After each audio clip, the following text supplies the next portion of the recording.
Greetings and welcome to Zord's Scientific Space Program Episode 3. Today we are launching a bunch of probes because we are going interplanetary. But we don't really have the technology or dedication to go interplanetary and come back. So we're gonna send a bunch of one-way probes. These probes, or at least this one, is called Journeymen I. And it's currently testing its scientific equipment in Kerbin orbit. I have bound the science parts to action groups, so with a single tap of a key you can take all the readings you want, which is good if you're doing a high velocity pass of, say, Moho, which is the destination of Journeyman 1. So we get the proper stage going. The previous stage is actually meant to get it to orbit, and this stage is meant to get it to its destination. But depending on how efficient my launch is, I don't always have the exact staging when it's supposed to happen. But yeah, it doesn't really matter. So we have done our ejection maneuver. We're gonna fly by the moon because it refused to not be in the way. But we can take some science readings while we're passing by it, like such.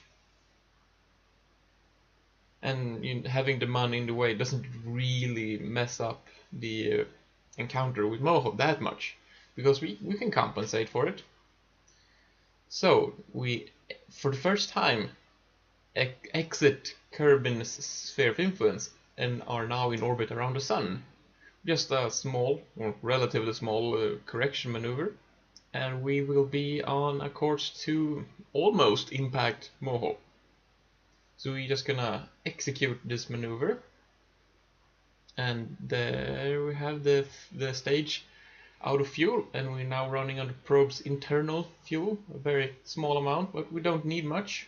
We're not going to even try to get into Moho orbit, we're just gonna fly past it and take whatever science readings we can.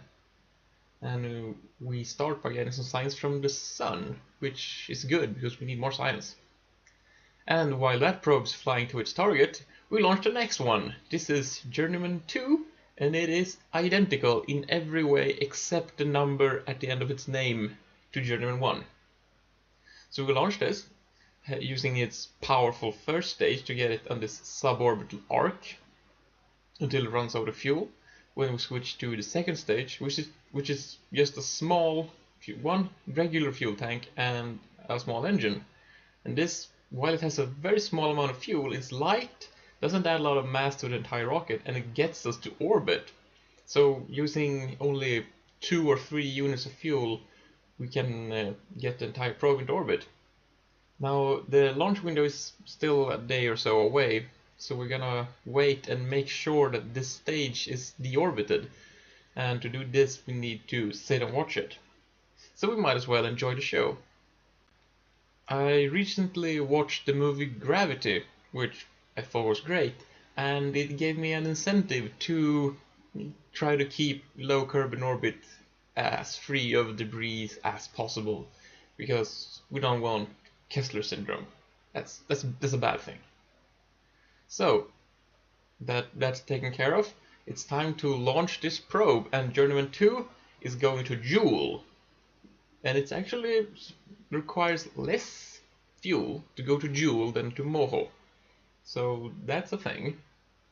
So we are on our way out, and we are almost going to encounter Minmus on the way. Because damn it, Kerbin has so many moons and they're all over the place.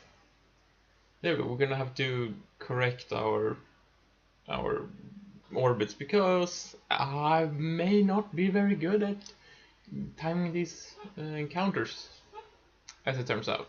But we have our encounter, and we're also out of fuel in that stage, so that's a thing. But we're on our way, and we may not even have to do a correction. Yeah, we're gonna have to do a correction, but it's gonna be a small one. So the probe's internal fuel should be more than enough. As we actually already have an encounter, we're just gonna make it a better one. So we just tweak it a bit, do a plane change early on, make sure we're coming in in orbit the right way around. And it's a little annoying that the game isn't sure that I'm gonna get this encounter. Anyway, let's go collect some science and transmit it back to Kerbin. I mean, while we're here. So, that's that. Now let's launch Journeymen III, which is also identical to the other ones. I mean, they had a 3 for 2 offer at the factory, and you just can't beat prices like that, not in this economy. So we're launching a third probe, and this one's going to Duna. And we have the same situation with the second stage being on a orbital, but not a stable orbit trajectory. So we're gonna ride it down, and it picked up some interesting spin, and we're gonna try to preserve it and see what happens with this fairly high spin as it travels through the atmosphere. And this means we can't use the non-physics time warp. We can't put this on rails because it will remove all angular momentum.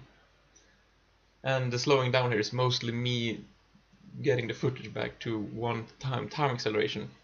So, well, any conclusion we can draw from this experiment is that the KSP aerodynamics model is kinda crap. But hey, we like the explosions, so that's something.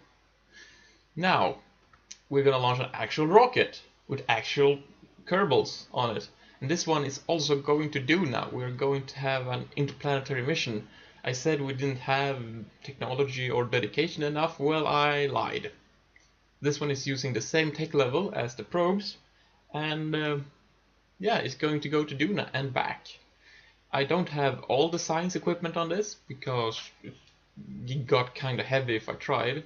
So I'm gonna do both the Journeymen III probe and this Duna 1, incredible name, I know, to do the science from Duna. And hopefully that will give me enough to unlock, you know, mainsails maybe. Sure would be nice to have mainsails, I discovered when building this. So we get into orbit, and this one has a, for me, quite unusual mission profile. You're gonna see all about it in time, but for now we need to refuel it. So I build my first tanker in this new series, and here it would really be nice to have some mainsails, but I don't. So we're gonna have to make do with what we got. So this tanker is going to go up and refuel the Duna 1 ship.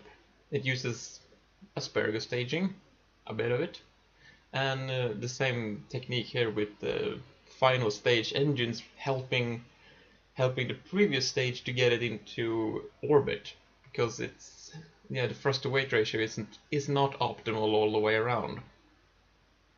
But we got it into what looks like a promising orbit for docking, and I just realized I haven't done any docking, and it's the 3rd episode. So yeah, I never thought I'd miss that. But our tanker is doing well, and we are setting up an encounter. Now we just have to warp our way over there. Or, well, first we're gonna adjust it, trim it down, so that we have as close as encounter as possible. So then we warp around, and yeah, I'm apparently a bit rusty when it comes to doing these encounters, so this took quite a while. So I'm just gonna spare you all the boring details.